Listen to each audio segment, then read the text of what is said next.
Welcome. You are listening to Haunted Histories on Paranormal UK Radio.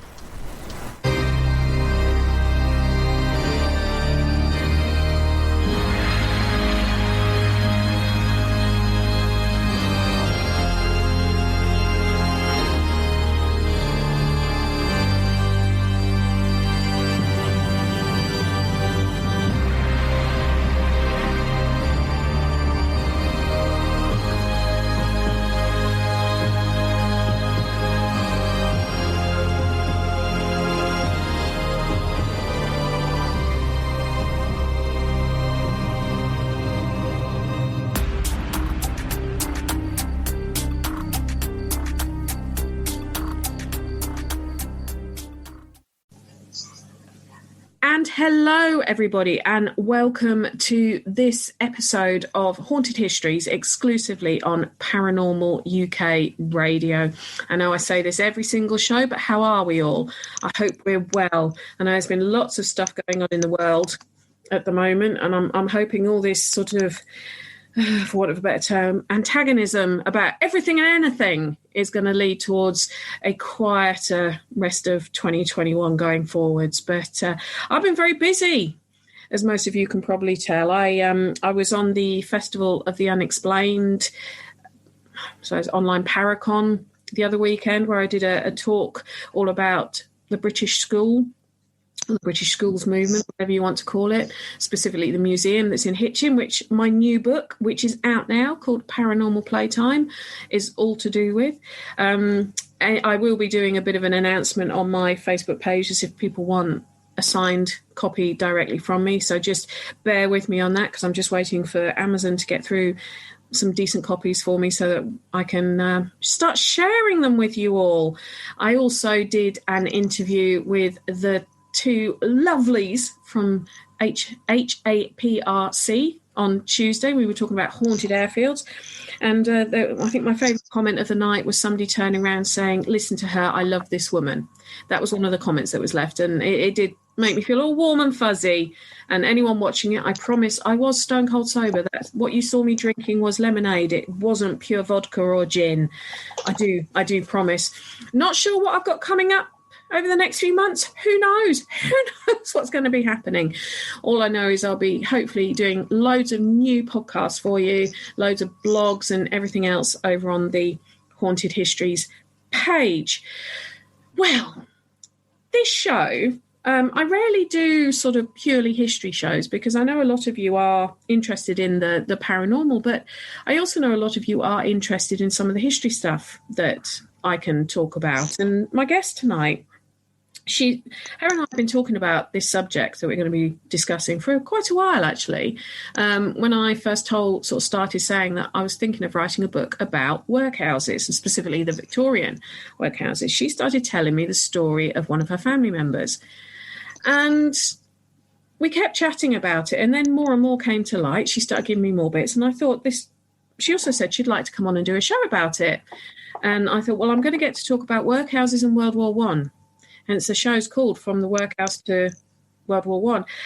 And I thought it was a no-brainer. So I've invited her on. Please, everybody, give a warm welcome to the lovely Jane Rowley. Hi, everyone. How are you doing, kid? I'm doing all right, actually. Yeah, quite excited to be doing this. So, Are you? Yeah, oh. I am. It's like you've not had enough of me this week. Oh, I can never get enough of you. Oh, you sweetie. You sweetie.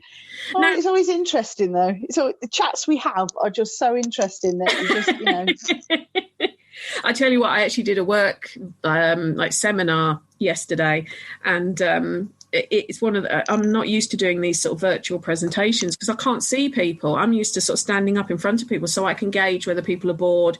I can gauge if someone's sort of not understanding what I'm saying and all that kind of thing. And since, because of COVID, in my day job, everything's been switched to virtual, and I just never know if people are half asleep when I'm talking because I can't see them. And if they mute themselves, I can't hear them snoring either. So I'm always hoping that people are finding what I'm saying interesting and not sort of, putting their head underwater so that they don't have to listen to me. So, it's nice to know that someone finds me interesting anyway. Yeah. So how are things going at the museum, obviously, or the research centre, whatever you want to call it? Because obviously you're one half of the Haunted Antiques Paranormal Research Centre. I can never remember the full title, but yeah, the research centre there in Hinckley. You're one half of it, along with Mr. Neil. Yes, it's been a strange time. The centre is actually closed at the moment, obviously because of the lockdown. And Neil, we're very big supporters of the sticking to the government guidelines. Yeah. And, there's nothing going on up there at the moment until the restrictions are lifted. So Neil has actually had to go out and get a job, which I do feel quite sorry for him. He's not impressed about that, is he? No. So, but it for me, it's been, rather than sort of looking on the dark side of it, I have actually found it, making use of it as an opportunity, because for me, it's given me time to do a lot more reading, a lot more research, looking at different things in different ways. Certainly staying positive. I've still been working with some of the items because Neil's dropped them off on my doorstep. If he's been passing, and then we've sort of picked them up later on. So I've done some work with some of the items. So it has, I've still kept going, and I think that's one of the things, to keep positive, keep going, and use it as an opportunity to, advance your knowledge and to learn more and to do better things. Yeah, no, I agree with you. I think I've done more research and reading over the last 12 months than I've probably done in 10 years. But I just feel sorry for all the suckers that are going to have to read what I've put together over the next when you say you've done work with items, what kind of work do you do? Well, as sort of the resident medium at the Haunted Antiques Paranormal Research Centre, I tend to do a lot of psychometry on the items. I'll see what spirits, what energies and things like that I can pick up. I generally then draw them in my book and write about them. Yeah. So he'll drop off an item and then I'll sort of sit at home and do some work with it. And I should just perhaps leave it in the front room and see if anything happens. And I'll actually sort of connect with it, see what there is. I'll let the dog have a sniff around it, see the reactions of the dog. Yeah. And it's always interesting stuff. Yeah, so it's just doing stuff like that. But it just stops you going insane, I think. Just stops you getting a bit stir crazy. So I'm going to ask a weird question now, right? And this is almost a yes or a no question, which I don't normally do closed questions, but it is pretty much a yes or a no answer. Have you ever had an item that you've had to get out of your house quickly because there is just something not right about it? One of the clowns that we brought from the centre, I brought that home to do some work with it. And that was quite an interesting... I had it on the table for a weekend and I really couldn't wait to get that out of my house after 2 days, because it really did make me feel a bit uncomfortable. And I don't, you see, anybody that knows me knows that my little bungalow is a sort of sacred sanctuary, and I don't do things like Ouija boards or anything like that in the house. Yeah. Because also I have 2 grandchildren. So this is my sacred, place. And I couldn't wait to get it out, really. That was one. Was that because it had bad energy with it, or was it because you're scared of clowns? I want, both. Oh, okay. I've never liked clowns since I was little anyway, but it was, I wouldn't say it was sort of evil or negative or anything like that. It just made me feel very, very uncomfortable. And I have actually got a drawing of the spirit that's sort of attached to it in my book. And it's not particularly... it just made me feel very uncomfortable, and I didn't want it I didn't want to spend a long time with it. And you see, that's the nice thing about the centre, because although things are up there, when we go up there and we work with them and everything else, you do actually leave them there. Yeah. You don't bring them on with you. So it was nice to get him out. Okay. So is it possible to cleanse an item, if you get what I mean? Yes, you can do that. One of the items up at the centre has been, before it came to us, somebody's tried to cleanse it, and it does smell quite strongly of sage. Right. But it didn't actually get rid of the spirit. It just sort of put it in the background, if that makes sense. It just sort of made it sort of a bit more dormant and put it in the background. Almost drugged it, sort of sedated it. Yeah, that sort of thing. It sort of masked the sort of the spirit that was with it. So, but we've done some work with that now, and I've actually sort of made it actually come back to how it should be. So is that one a nasty spirit, or is it just someone didn't really understand what they were dealing with? Yes, I think it was a case as they didn't understand, because a lot of people just, as soon as there's activity, automatically assume it's going to be, evil or demonic or something like that, and then they feel that they have to sort of cleanse it and sage it and do all this sort of thing. But a lot of time it's just probably just somebody that just wants to stay with that item because they enjoyed it in their life and they want to just be with it. You see, this is something, I know we're kind of going off what the subject's going to be of our conversation, but this is something that I get quite passionate about when, if something's happening and someone says, oh, this house is haunted or this item's got an attachment. And my first question will be, is it nasty? No, but it makes noise. It knocks around at night. Yeah, but is it nasty? Does your sixth sense go, I need to get out of here, I'm going to get hurt? Does it hurt people, like deliberately hurt people? Because I also have a belief that when people get shoved or scratched or whatever, it doesn't necessarily mean the spirit's nasty. It's actually just trying to get their attention, and that's the only way it's worked out, that it can get people to go, what do you want, sort of thing. But I'm not in every case, but in a lot of cases, I think there's almost the jump is automatic. It's demonic, isn't it? It's also automatic. He wants to hurt them. But it's like, well, why do you have to get rid of it if it's not doing any harm? If it's all it's doing is making some noises that you don't understand at night, or maybe it moves it slightly. Is it really going to impact on your life that much that you need to sort of, I kind of. I just get quite sort of opinionated about that side of things. And it's like, just leave it unless it is genuinely hurting you or making you feel ill. And I have had, I know of people who've had items that once they've been really ill, they've had loads of bad luck the minute they get rid of the item, not realizing it might be a piece of jewelry that they give away or they sell on or they lose even. And the bad juju stops happening, or they suddenly get better or whatever. And they don't necessarily put two and two together and realize it could be a bad energy that's associated with that. But if it's causing any harm, what's the problem? I think if people sort of understood how the spirit world worked as well, not much would be demonic or evil. It's quite rare to sort of find something that is really, really evil attached to an item. Yeah.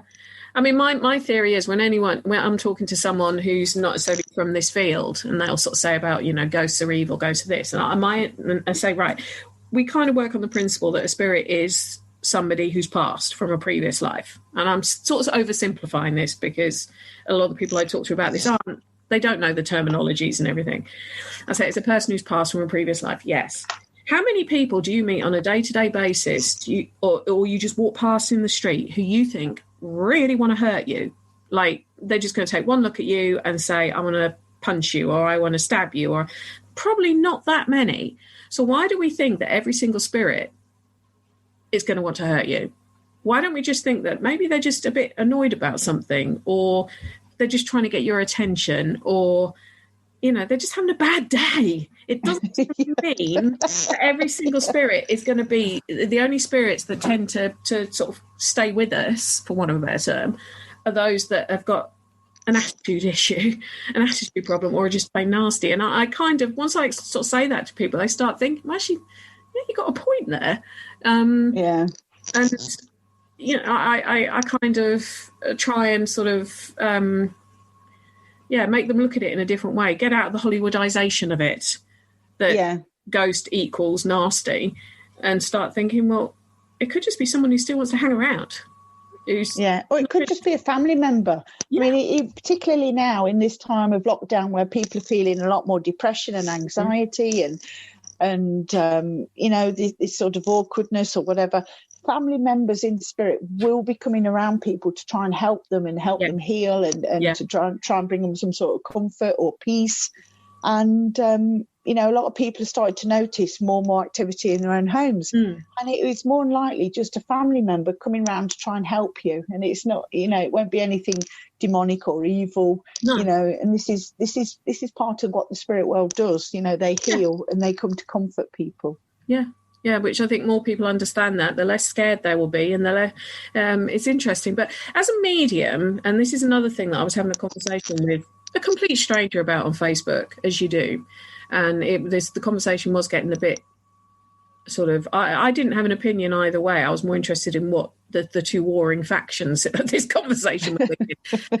As a medium, you must get messages for people that they haven't necessarily asked you for a message. Does that make sense? Yes. How do you handle that?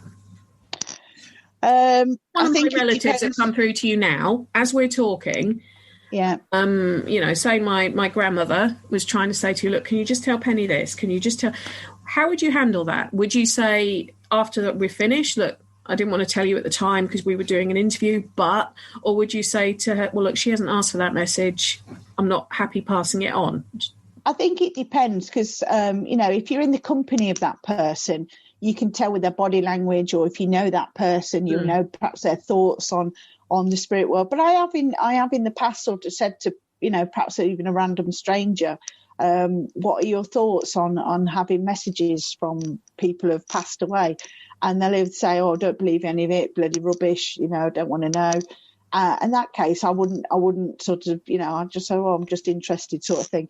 I think you have to be very careful with people. But I have actually done this in a nightclub, not in a nightclub, it was in a bar in Dublin.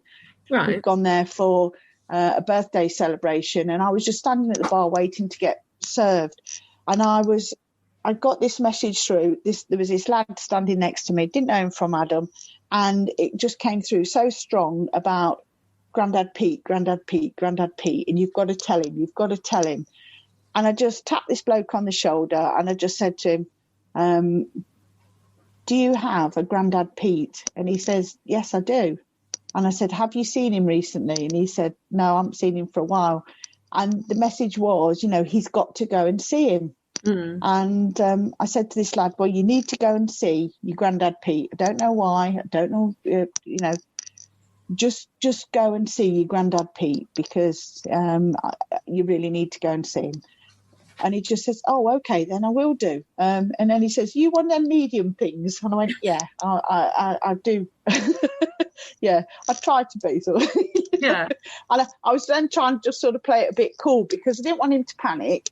I didn't want him to get overexcited or anything like that. And I particularly didn't want any more sort of, I didn't want to get in a big conversation with him. That was it. Just live the message and get out, basically. Yeah. And once I'd done it, then because I knew they weren't going to let me go, they weren't going to go until I delivered this message. And that was one of the strongest things that I've had, delivering a message to a complete stranger. And he said, thank you. And he said he was going to go and see him, you know, and then I got served and had my drink and went off and joined my friends. But sometimes when it's so strong that you have to give the message, and regardless of whether they sort of how it's going to be received, but I think a lot of it goes into how you deal with it, the way you deal with it, how you are with people, you know, not being too aggressive, not having a big ego, that sort of thing. You've got to be quite humble and very respectful when you're working with spirit. I guess as well, if the message had actually been, he's got to go and see his Grandad Pete, he's about to die, you wouldn't have said the second part of it. You would have just said... No. Because I know after I lost my sister and she was only 19, and her photo had been in the papers where we lived, but mine hadn't. And I remember I was in the city where I lived, and this complete stranger, he came over to me, really lovely guy. He had a real warmth about him. He just grabbed my arm and he said, I've got to tell you, your sister says she's fine. And this was like a week after she'd died. And I was kind of, okay, thank you. Not quite sure where that's come from, and at the time it was more of a what, and so I kind of don't mind a complete stranger giving me a message like that. But I think if one came up to me and they said, you've got to call your mum or your dad or your uncle or whatever, and said some kind of bad reason why you've got to call them, then I might be a bit sort of, hang on, I didn't want to hear that. But okay, yeah, like you say, it depends on how you deliver it, doesn't it? I just wondered what your thoughts were on that, because it was something I've been thinking about.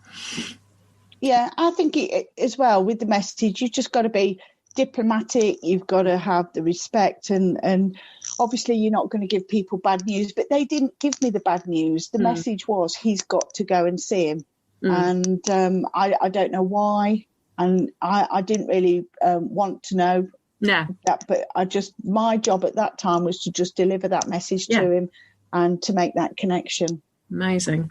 Well, what we're going to be talking about tonight is your great-grandmother, Beatrice. Yes. Now, I'm going to ask you this after what we've just been talking about. Has she told you to tell her story? Has she asked you to tell her story? Or do you just feel compelled to tell it? I do feel compelled to tell it, and I've been doing my family tree on and off for quite a few years. And I do find with family members that have passed, if I send out that thought, and if I send out, the message that I want to find out more about them, I want to find out information, can they steer me in the right direction? I do find that does work. And I do, Beatrice, she has come to me a couple of times in dreams saying, why don't you try this? Have a look at that. And, you wake up in the morning and you think, I need to go and look at that. Yeah. And where did that come from? Because, spirit do come to you in your dreams. And that's one of the ways I do find that family members will come through and steer you in the right direction. Yeah, I must admit, even though I'm not a medium, I get messages in my dreams from various family members, and it's a different kind of dream. That's the only way I can explain it to people. It's not like a normal dream. It's almost like it's in Technicolor when I know they want to speak to me. But it is. I just wondered if, because you were quite not forceful, that's the wrong word when you asked me to do this show. You seemed to be very, very eager all of a sudden to do it. And I did wonder if that was because you'd had a message from a family member saying, look, we really, really need you to start talking about us now for some reason. But Beatrice herself was born in Derbyshire on the 24th of December, 1895. Obviously born to her parents, as most people are, Robert and Jane. And the reason we'd started talking about this was because of the workhouse thing. And you told me that your great-grandmother did live at the workhouse in Melton Mowbray for some time, didn't you? Yes. It's quite a tragic it's quite a tragic story, really, because it looks like that she went in there because her father had to go into a mental health facility, the one in Leicester, and I also have found the logbook that shows that he went in on the 10th of August 1905 and left on the 12th of September 1906. So over a year's worth. It does make me wonder what was wrong with them, because they didn't have that many conditions back then. There was literally melancholia, hysteria, which was women, they dementia, they'd call things dementia, but it wasn't dementia as we know it now. And so he went in there, and obviously your great grandmother, Jane, did not have the money to look after the children and ended up going into the workhouse in I would have assumed similar time to when her husband went into the asylum, because I can't actually, unfortunately, Melton Mowbray's workhouse records aren't digitised, so the only way I could actually access them would be going to the Leicestershire Records Office, which I'm planning on doing at some point anyway, so I might actually look them up while I'm there when they're open again. But so they went in there, and she went in there, and you was telling me about what your great grandmother told you, what it was like when she was 9, living in a house. Yes. What was it she was saying? Well, she said that she was lucky enough to get one of the best jobs, which was actually in the kitchen, clearing away the tables, clearing away food and stuff like that. And she did say that because of the scraps of food that people left, that the girls were able to eat that And that made a massive difference because they were sort of constantly hungry. Although you had your meals, there wasn't an awful lot. And she got this job, and she did actually manage to, in clearing the tables, they would eat the scraps, and that would make a big difference because obviously the environment they were in wasn't particularly good. Yeah. So they used to take the scraps off the tables. See, the thing is Melton Mowbray, I've got quite a lot of books and research on workhouses, as you can imagine, as it's an area I do an awful lot of talking about. And it wasn't a small workhouse. I mean, according to the records, it was opened in 1836, which was early on because it was only 1834 that the Poor Law Amendment Act was read. And it had capacity for about 300 people. But according to the reports I've read, the masters and the overseers and everything else sort of said, we don't feel we can accommodate more than 150. We think any more than that, and we're overcrowding. It did have what they call the casuals ward, which is where, for want of a better term, people who were tramps and vagrants were able to go and stay for sort of 24 hours. They would break rocks, get fed, have a bed for the night, normally have, you could call it a bath, but they'd all share the same bath water. So it was kind of like bathing in sludge if you were towards the end of it. You think I'm joking, I'm not. Yeah. They would actually be given a nightgown to wear when you went into the casuals ward, whether you're male or female, and that nightgown wouldn't have been washed. It would have just been folded and steamed. And so you could have all manner of bodily fluids crusted into it when you were given it, but you were still expected to wear it. It wasn't, but that was their choice. It was a casual's choice to do that. And I know that, with so many of these buildings, they are in the process of pulling a few bits of it down, redeveloping some of it. But I know the casuals ward, they are talking about completely demolishing if they haven't done so already, because there's nothing they can do with it, which is sad, really, because that's a massive bit of history, again, lost, which is something that I do sort of want to about when they're pulling all this stuff down. But so it did have a casuals ward. And when we talk about the food, when you go into some of the museums, like the amazing one at Southall, which isn't too far from you, is it? The National Trust at Southall, and they'll show you what the food was, and it worked out for a grown man. It was around 1,300 calories, and you think that's hardly anything. A man should have twice that. But the theory they had was, well, if we give them better food than what they'd get on the outside, they're just going to come in automatically, because if they know that the food's going to be better, what effort are they going to make to try and cope for themselves? It's going to be, and this is where you sort of say to people, looking at it in today's eyes, the workhouse was bad. The food was bland, to put it mildly. I mean, gruel is not something I'd particularly want to eat, but they had to make it really, really unenticing, shall we say, because everyone's going to eat it. And that's also why I believe, and I haven't found this documented anywhere, but I believe it, why that whole stigma about the workhouse was created, which I'm going to talk about when we talk about your Beatrice's first husband. But create that stigma, and that's going to stop people wanting to go into the Bastille or the Spike, all the other nicknames they used to call it. Because if you make it look like it's the worst of the worst, going in there, you are at the bottom of the food chain. People are going to fight to the death to support themselves not having to go in. So, and I can't find, I dug as best as I could, and I can't find anything negative written about Melton Workhouse. No. In fact, I haven't found anything overly positive, but I certainly didn't find, yes, there were deaths listed and all that kind of thing. But the other reason that a lot of people went into the workhouse was because that was the only medical help they could get. Yeah. And people died in hospitals.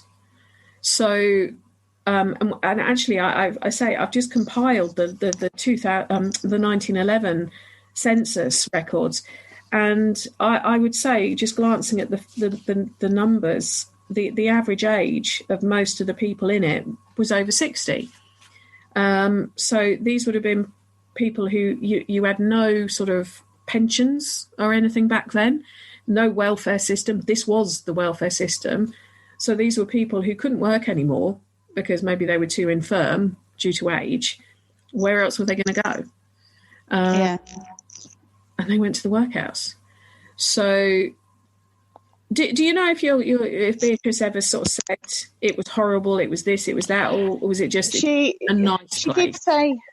She did say that it was, sometimes it was cold. Mm-hmm. It was, it was, and the mentality, of course, was like the Victorian thing. Yeah. So children were seen, not heard. Yeah. They were supposed to be well behaved. You were supposed to be grateful for everything that you got. Your manners were supposed to be impeccable, please and thank you, that sort of thing. But she did also say that they had a couple of changes of clothes. They had one outfit, which was their best outfit, and they wore that. They get changed into that on a Sunday morning to go to church. Yeah. And as soon as they came back from church, they would then be expected to get changed back into their set of clothes, which was their workhouse clothes. Yeah. So they had only really two sets of clothes to when they were in there, because of course you couldn't take lots of belongings. You couldn't. There was no storage. There was no clothes or anything like that. Yeah. And so the living environment. And she was only a 9-year-old girl, so it's the memories of a 9-year-old girl that was in there. And to be taken away from your family, to be living in this environment, it was, I mean, she never sort of really said about her emotions or her feelings while she was in there, but you could tell that it was very sad. She went in there. Her mother died while she was in the hospital. Yeah, day before her birthday. Yes, which was, of course, at Christmas. Her birthday was New Year's at Christmas Eve. Yeah. And her mother died on the 23rd of December. It was her birthday on the 24th. And then I should think that would have been the most miserable Christmas ever, because she wouldn't have been able to go and see her mother. No. She wouldn't have been able to go and spend any time with her or sit with her. Nope. And it must have been awful to get that news and just be told then to sort of get back on with your work and you couldn't take any time out to grieve or to be with anyone. No, so, I mean, I think by the early 1900s, they were being a bit more accepting of the fact that if a child had just lost their parents, it wasn't going to be a case of stiff upper lip, keep going. I mean, there was an element of that but the worst thing I think about it is that in the workhouse, once a child reached 7, they were taken into the children's wing, for want of a better term, and they would only get to see their parents on a Sunday, so once a week. So depending what day of the week, the 23rd of December 1905 was, she might not have seen her mum for 4 or 5 days. No. She chances are she would have been, depending on how old her brother was, she would have been in the same sort of unit as her brother, so they would have had each other to an extent. But yeah, she wouldn't have necessarily been able to go and sit with her mum if she was dying, which, and her mum was only 36, 41, around 41 when she died, which is so young, and that side of it is what I find quite sort of, there was a reason why they did it like that, and children weren't children the same as we see children now. But yeah, that must have been very hard on her, not almost seeing her mum.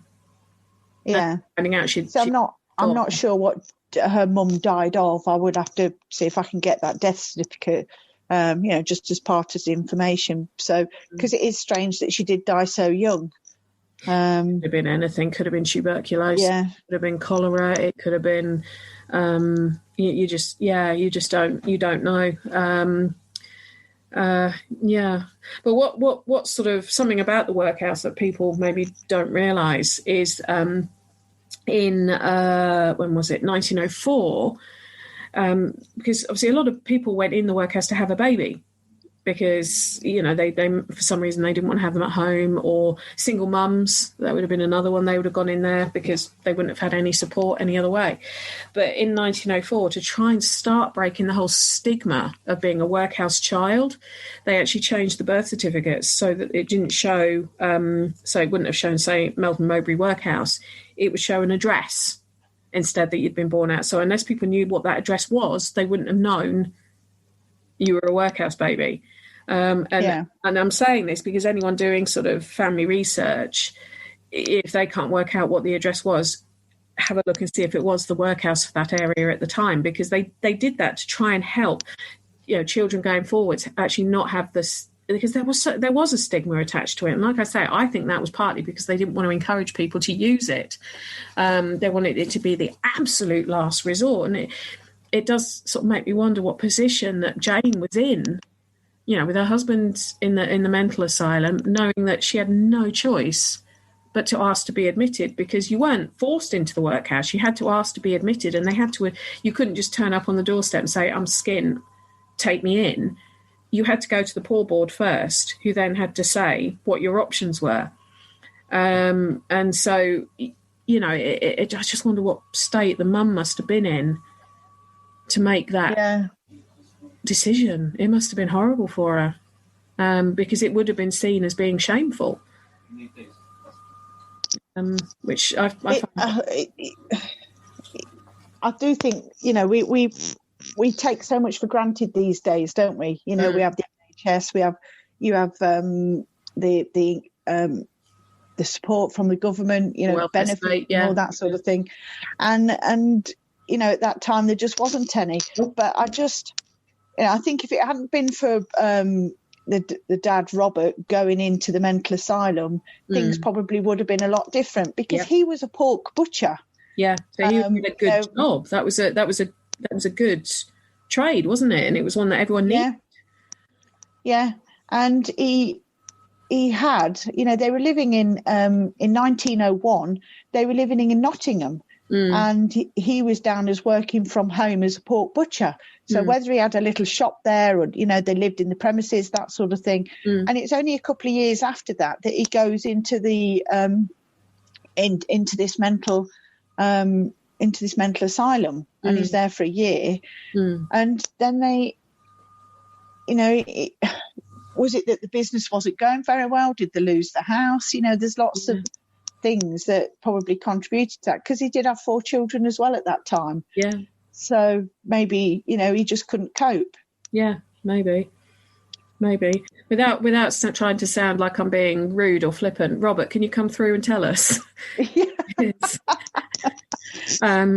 one of those things we want to know, not in a sort of gory kind of nosy sort of way, but just out of tell us what was going on. But so the hospital, the workhouse itself, like I say, they are redeveloping it, but it did become a hospital, maternity hospital and everything else, which is not unusual for workhouses, especially after sort of 1930, when they stopped being run by these boards, the unions, and they were called public assistance institutions. And in fact, if I sort of go around a place, I can normally spot the hospital that was the workhouse just by the design of the building. But you were lucky enough to go there before it got all sort of fenced off and privatised, weren't you? You were like, walk around. Did you pick up on anything when you were there? Did anything happen? It did.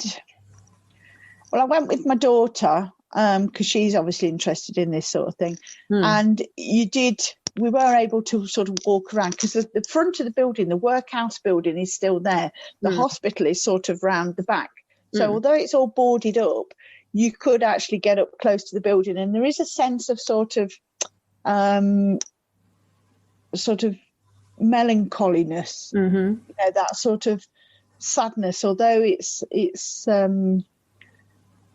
although they were there to help people in the most desperate situations, there is this sadness and this sort of melancholy sort of atmosphere that sort of comes off it. Yeah. Yes.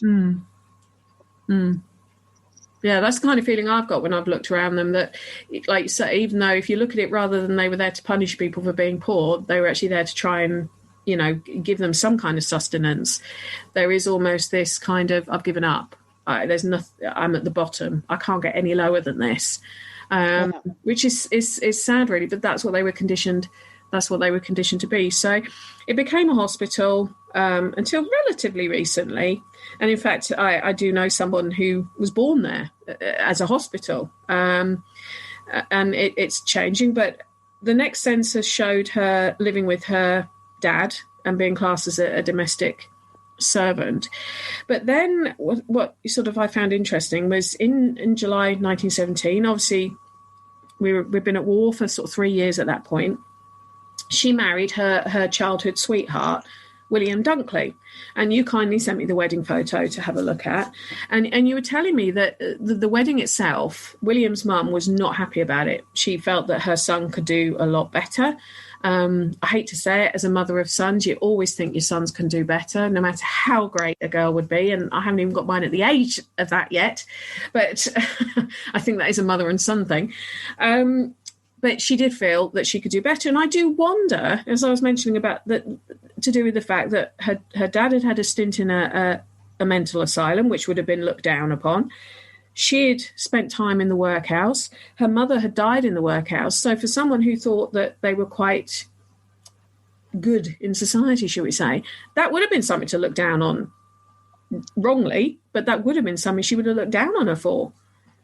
Yeah, I can understand that. But at the same time, in 1909, when Robert came out of the mental, he came out in 1906. 1906, in 1909, he establishes himself in Melton Mowbray with his own butcher's shop. Yeah. And I sent you the picture of that. That was on that was at 21 Timber Hill.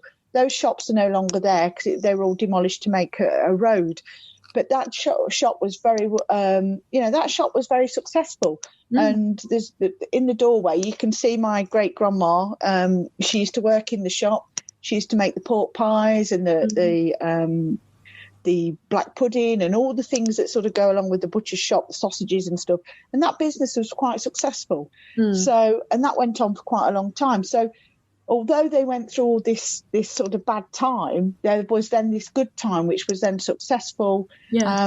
So I would have hoped that success of that business and having that then sort of status in the community would have sort of outweighed the bad times that they'd had. But unfortunately, I don't think it would have done. Not with some people. I think some people would have looked at it and gone, good for him. He's pulled himself up by his bootstraps and he's making a go of things and he's being successful. Yeah, I think if someone was looking for an excuse, unfortunately, I know too many people who were like William's mum. And I think they would have found any reason. But what was even more tragic is that William actually died in France on the 1st of October 1917, and he's buried in Zonnebeek in West Flanders, and that because they were only been married a very, very short time. So I think it was July 1917. Yeah. They got married. Some of his artifacts weren't sent back, or his medals apparently were sent to his mum. Now, I find this strange because I pulled up some war records, and his personal possessions were sent back to Beatrice. His pension that he would have been entitled to as being killed in action, that had Beatrice down as being his next of kin. So I find it strange that his medals were sent to his mother, whereas Beatrice was definitely down as his next of kin. Yeah. I could only go from what my great grandmother told me. I'm not disputing. I'm wondering if there's something more to it that the mother, shall we say, intervened to get them. Oh, possibly. Because that was one of her memories where she said that she never had the medals of her husband. They were sent to his mother and she would never hand them over. But no, I found there's like a logbook, if you like, that shows all people who were KIA what happened to their belongings, and it was definitely sent to her, Beatrice, as was his pension. But it is tragic. I do believe, and I don't know if you know this, that the battle he was in part of the Battle of Ypres. That's what he was taking part of, and it was actually a battle called the Battle of Polygon Wood, which started on the 29th of September 1917. I think that was the battle he was in when he got killed. So it's a famous sort of part that he was part of, the Battle of Ypres, which is or wipers, which is what they used to call it. You know, it's a really famous thing that he was in part of, and he tragically, what was he, 22, something like about 22 when he died, which is absolutely tragic. Yeah. But sadly, Beatrice wouldn't have been the only one to deal with that kind of thing, and she did remarry on the 9th of June 1919, and she married another war veteran by the name of Arthur Norton, who was your, sounds like This Is Your Life, doesn't it? So he was your great-grandfather. Yes. What do you know about Arthur? Well, I know Arthur was in Battle of Mons, from what I understand. He was gassed in the war. And he came out, and he wasn't demobbed, but he was then put in the Labour Corps, where they supplied all the front line. So they didn't actually send him home, but they he was then sort of in the supply chain to get everything up to the front. So I do know that about him. But also Arthur came from Cosby in Leicester, and he had 16 brothers and sisters, so he was from a very big family. And it amazed me, because when I was a child, we lived in Poaching Street in Cosby, and they're sort of terraced houses up there, and his address was actually in Poaching Street. So they did actually live in one of these terraced houses, and it just absolutely amazed me when I found this out, because I couldn't imagine a family of like 19 in one of these terraced houses, but they did, you know. But they did, though, didn't they? You would have 4 children to a room, which kids nowadays would look at and think that was mistreatment. You know, they'd be called childline and say they were being abused by having to share 2 or 3 or 4 siblings. But yeah, so Arthur, now there's quite a few Arthur Nortons that came from Leicestershire. But I think I found him. And what I think he was, he actually attained the rank of corporal and he was part of the Leicestershire Regiment.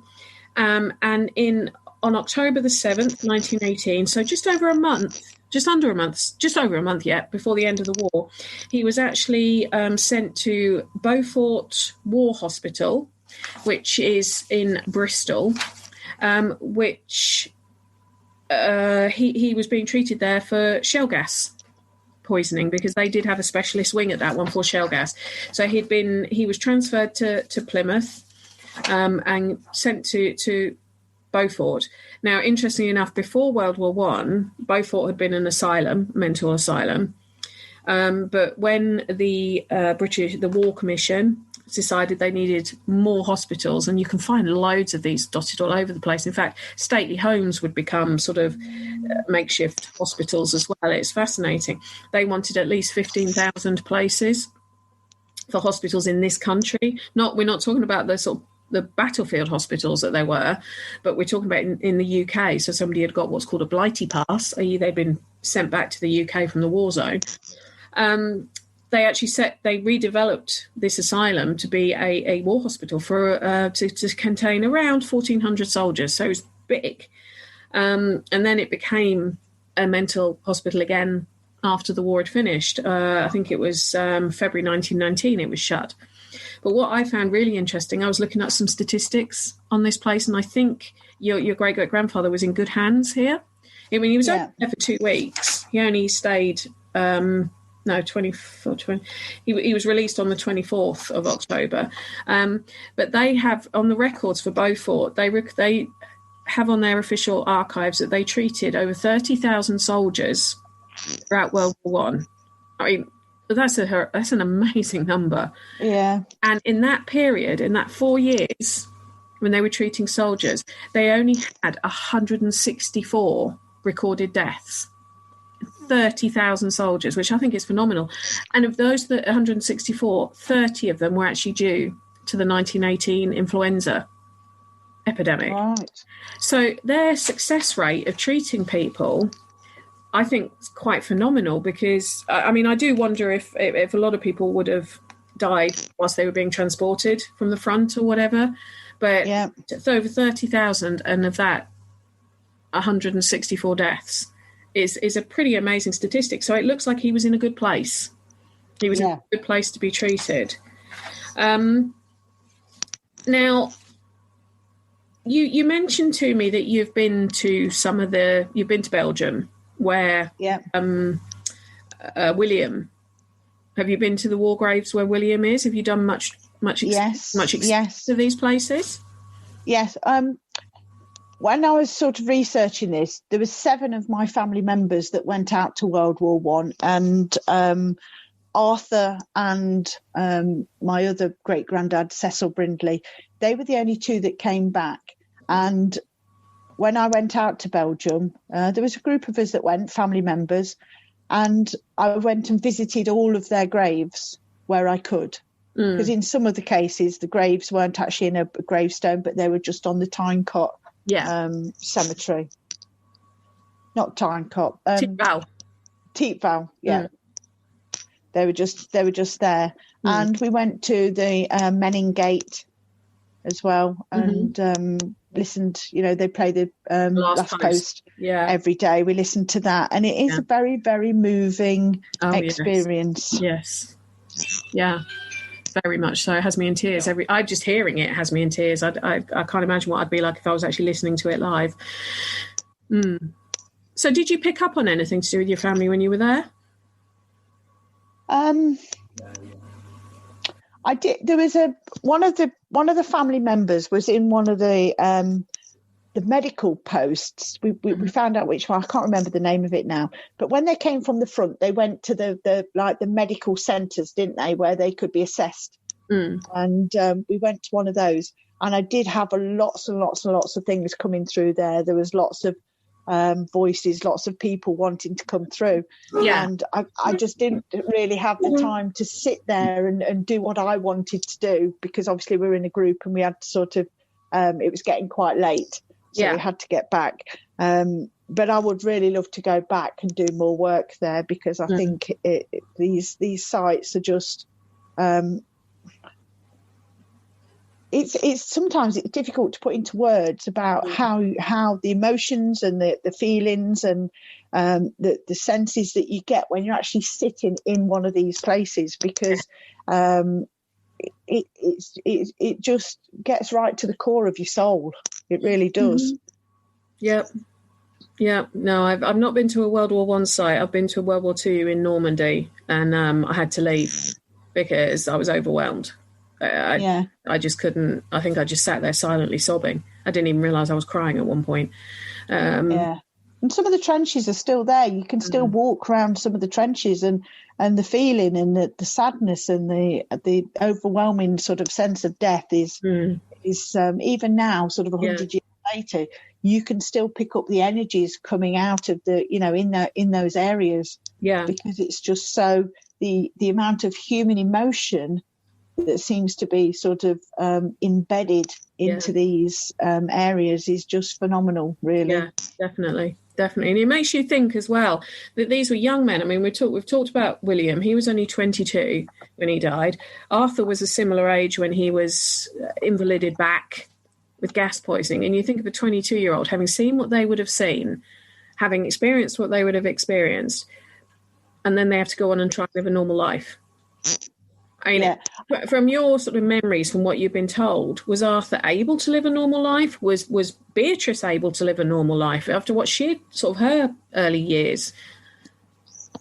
I think at that time there were so many people in the same boat that there were so many families affected by it that it just becomes sort of normal, didn't it? And Arthur Norton, I know from the experiences of the family, he never spoke about the war when he came back. Right. I remember my grandma talking about a vest that, because he was gassed, he had to wear sort of like this special sort of like flannel vest or something for his chest. And, I remember talking about that, but he never spoke of the war once he come back. And it was the same for my other great granddad that came back. He never spoke of it either. And I think their experiences were just so damaging that they just never wanted to recall them. And I think they lost so many friends. Yeah. Because they sent them all out in a group, didn't they? Yeah. You would be all say from one village, you would all go out together and you would all be in the same battalion and everything else. And because their theory was that you would look after each other if you knew each other. Teamwork, camaraderie and all that kind of thing. Yeah. Yeah, and because so many of them didn't come back and they lost so many family and friends out there in such horrific circumstances, you can really see why people wouldn't want to sort of bring up those memories. Yeah, it could also have been that because you still had that whole stiff upper lip type thing, they were scared if they did bring up the memories, they wouldn't stop. You know, that if you don't talk about it, it didn't happen. But if you talk about it, whereas now, I mean, it was interesting. We were talking about shell shock before we started recording, and I know that the psychiatrist who ran one of the famous hospitals for shell shock, Craig Lockhart, up in Scotland, a guy called W.H.R. Rivers, he was one of the ones who pioneered talking therapy for people with shell shock, encouraging them to talk about what they'd experienced, to talk about what was worrying them, because he felt getting it out in the open was the best way of dealing with it, which was quite new for sort of 1916, 1917. But there was still the more normal thing was if you don't talk about it, it didn't happen, you just move on. Which I still think a lot of people feel now, don't they? They think if something traumatic happens, don't talk about it, it goes away. It's sort of six of one, half a dozen of the other. But I do want to say to people like your great grandfather, to your great grandmother, the stuff they went through, hats off to them. Hats off to them for being strong enough to sort of say, well, we're still going to raise a family. We're still going to, because like you said to me, if Arthur hadn't come back from the war, or if Arthur hadn't met Beatrice, you wouldn't be here. No, because when the two great-granddads that did come back, my grandfather was the son of one and my grandmother was the daughter of another. So from then of course my mum, from those, my mum came about, and then of course me. So without them two coming back, I wouldn't be here. And also as well, I sort of think back even further, without maybe the workhouse being able to care for your great grandmother, if she'd had no money, she might not have made it through childhood. Yeah. I mean, it certainly makes you think, although the workhouses seemed to be terrible places, they were so much better than what was there before, which was nothing. People would just be dying on the streets, dying of starvation, living in the slums, living in all sorts of terrible conditions. So although the workhouses seemed to be not very nice places, they were so much better than what had been there before. Yeah. You've hit the nail on the head on. Although not all of them were as decent as it sounds like Melton was. I mean, the inner city ones, when you've got over 1,000 people cramming into them, and lots more people of what should we say questionable repute as well frequenting those ones. But if it was a choice of dying in the gutter from starvation or having to work every day to earn your food, I know which one I'd have preferred. But it was still a very hard decision for Jane to have made. With the worry of not knowing if her husband was ever going to come out either, because that was the other thing, wasn't it? People didn't come out of the asylums. So I think it's an amazing story. And the more you find out, keep letting me know, because I think there's a lot more in this story to find out as we sort of find more information. And it does make it real by knowing one of the descendants of I think two very brave people. So thank you for sharing it. Yeah, I think I would say to anybody, if you get the opportunity to delve into your family tree, do it, because it's amazing what you'll find out. And I even as I'm looking now on this sort of timeline I've got of Robert, which was Beatrice's father, he actually remarried again in 1915, and the lady that he married actually spent all his money and made him bankrupt. So although he built up this really great business and he had lots of money, when he remarried, she sort of took him for all his money, and he went bankrupt. So it's we didn't even mention that. No, but the stories go on, don't they? So they do. Yeah, I mean, I would say to anyone who's do dig into what your family, and don't be embarrassed about what you find, because what we might look at in 21st century eyes as not being good, back then it was it was to live, to you know, and I say I found it fascinating, and I think if I could spend a couple more years researching this and getting into the records, and I will definitely be digging out the workhouse logs when I get to Leicestershire, because I've got some research to do at the Leicestershire Records Office when they reopen anyway, and so I'll be spending the day there. I'm sure I'll see if I can dig out the records and let you know what they say. Yeah. And just looking into it a little bit more deeper, you know, all these people's lives, all the genetics from these people, your ancestors, make up who you are today. Yeah. And that's you know, that's quite a deep thought, really, because all these people contribute to who you are today. Yeah, definitely. Well, thank you ever so much for talking to me today, Jane. I hope it's been a pleasure. Have found this interesting, and so this is a, you know, this, ladies and gentlemen, is a medium who's used conventional research as well as more spiritual research to ascertain the information that she's got. So do keep that in mind. It's there's lots of different avenues you can go down. So Jane, when are we hoping that the research centre will reopen for visitors and stuff? I think a rough plan. I think Neil's hoping for sort of April time. Right. So, but of course, we've just got to see how the pandemic goes and the restrictions that are applied at the time. Yeah. So I just hope everybody stays safe and sticks to the rules, and hopefully we'll all get out of it as soon as possible. And obviously, you know, you don't just have to listen to Haunted Histories podcasts. Paranormal UK Radio has got loads of different ones you can listen to, but you can also catch up with the ones that Jane and Neil do. Yes, we do those on a Monday evening. At the moment, they're from 9 till 11 on the Haunted Antiques Paranormal Research Centre page. Mm-hmm. So, pop along, join us, have a chat, and have a listen. And hopefully we'll bring a bit of sunshine to these to some of these days where people are getting a bit fed up. And we try our best. Well, that's been Jane Rowley from the Haunted Antiques Paranormal Research Centre, talking about some of her family ancestors, and some of the subjects that honestly we could go. I could have spent hours talking about Workhouse, World War I, all the different battles and everything else, but I didn't want to put you guys through that. But if you do want to learn more, the information's there. It's accessible. Just go down that rabbit hole and find it. Well, thank you ever so much for listening to Haunted Histories. Obviously, my name is Penny Griffiths-Morgan, as if you didn't already know. And all I will say to you is make sure you keep tuned into Paranormal UK Radio, because there's a whole raft of different shows that you can listen to. But on that note, my lovelies, have a good evening, sleep tight, and don't worry too much about things that go bump in the night.